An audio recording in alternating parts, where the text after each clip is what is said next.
Hello, my friends. Thanks for joining me on the Touch Not channel once again.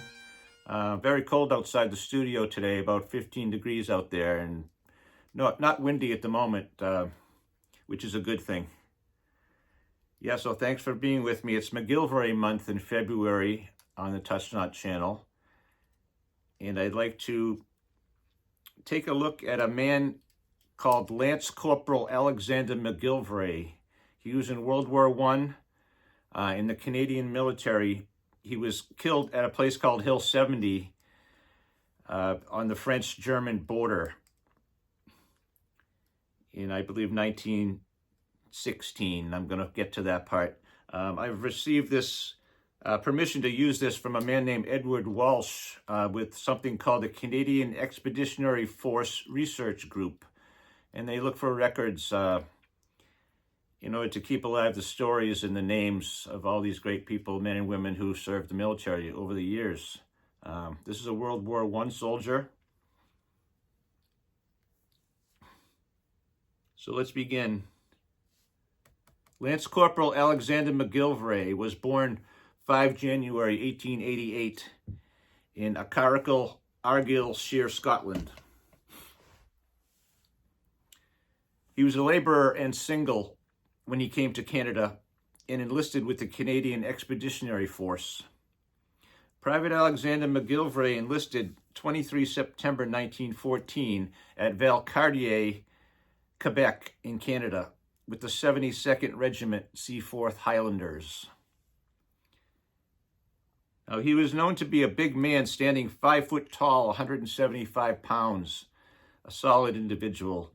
He was found to fit the bill and was placed on the 16th Battalion pay list as part of the 72nd Regiment Seaforth Highlanders.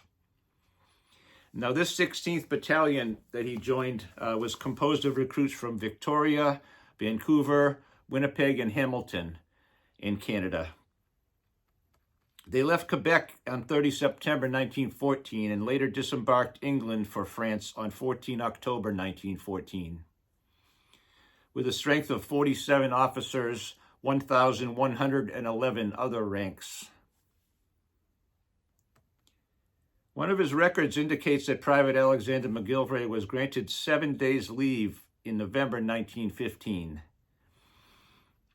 He was made Lance Corporal in the field on 10 March 1916.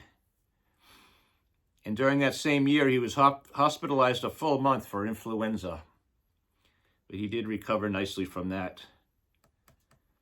Now, in August of 1917 came the fight for Hill 70. As far as the men of the 16th were concerned, their conduct in the fight left little to be desired.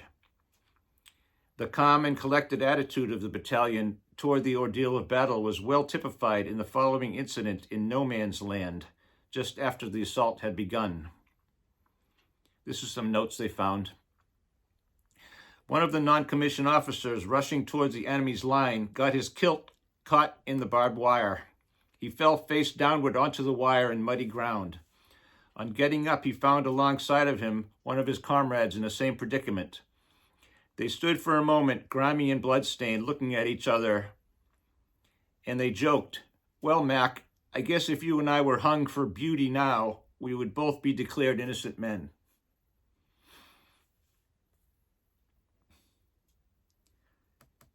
So our MacGillivray was a piper, my friends.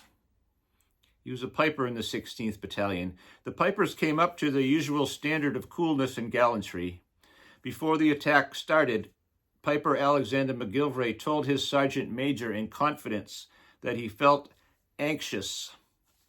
He was afraid that, burdened as he was with his pipes and equipment, there might be a chance of the company men scrambling out in front of him, and so, to use his own words, bringing disgrace on a Highland piper, who in his mind by right should lead into the battle. "Well, if you think that way," said the sergeant major, "ask the company commander."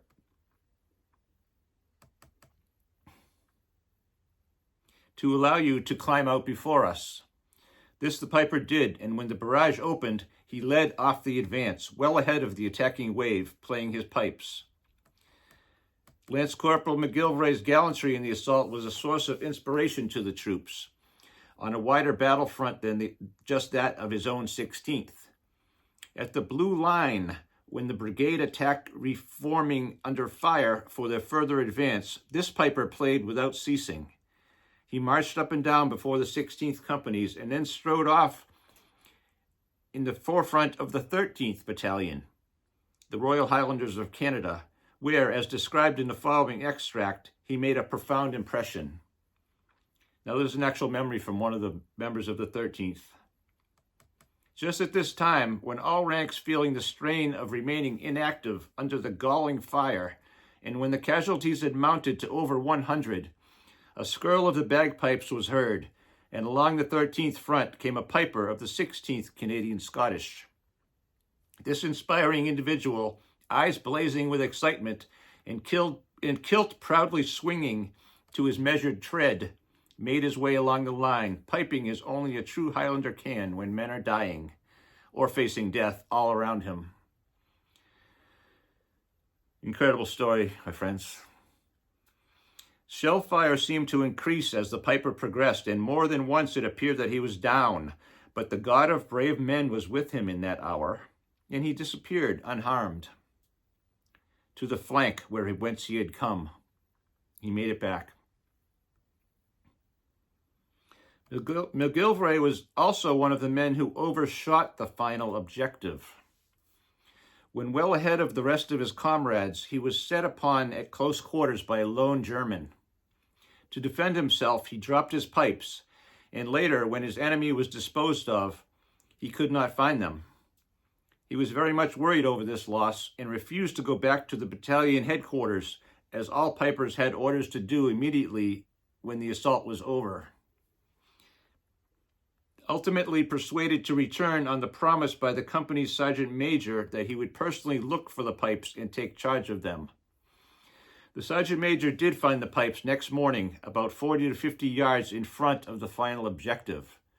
So Alexander went over and above, folks, and way beyond that line to lead his men forward.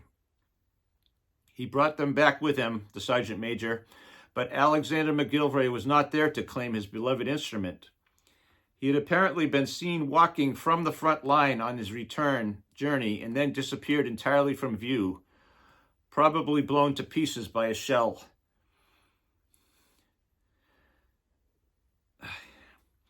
My friends, this is exactly the type of incredible people who fill the ranks of our beloved Clanhattan clans throughout history. They're everywhere.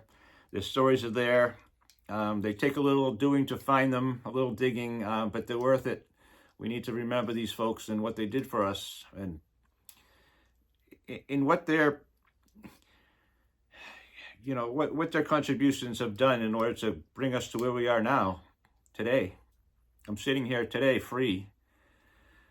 These people have done an incredible amount of sacrifice in years past to bring us to where we are now. Please remember that, my friends. MacGillivray month in February. Stay with the Touch Not channel and please subscribe. Thank you. Touch not this cat.